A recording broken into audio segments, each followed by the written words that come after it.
Oh. Ayaw naman. Ay, sir, wala akong ano din, sir. Ano?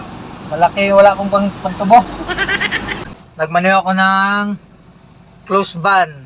Diyan sa may NLEX connector, nahuli ako ng MMDA. Kaluka. Tatlo yung violation ko. Unregistered, tapos no markings, capacity markings, no company markings. Panoorin nyo guys. Oh my God!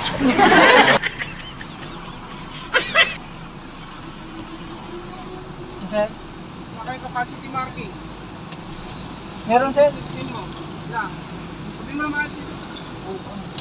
Ano? Alam niyo kung sa ito. Baka na agad, eh. Meron yan dyan eh.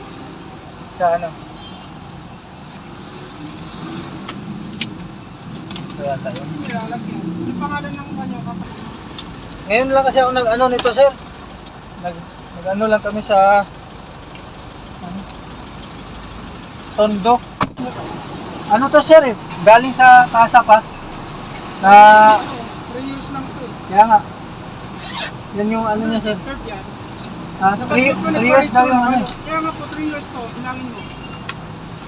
Yan o. 6. Kasi ako nagmamaneho na yun, sir. Dapat po 21. 2024, nagpa-register na kayo. Oo. Ano nga? Kahit saan mo, kwentahin mo. Tulad 2024. Wala, absent kasi yung driver nito, sir. Kaya ako yung nag-ano. Ngayon lang. Ayaw naman. Dapat po naka-update mo. Ay, ano ko na lang sa Ano, 3 years na po. Office namin, sir. Ano yan? pasensya na, sir. 2024, dapat nagpa-register na yan. Pasensya na, sir. Hindi ko na ano kasi kala ko updated. Magkano ba yan, sir? Ha? Magkano ba yung ticket niya? Kung na-register, 5,000 yan. Yari pa rin yan, sir. Ay, sir, wala akong ano din, sir. Ano? Malaki, wala akong pantubo. Ngayon lang talaga ako nag-drive nito, sir. Okay, ito na lang, capacity marking, mababa lang yan.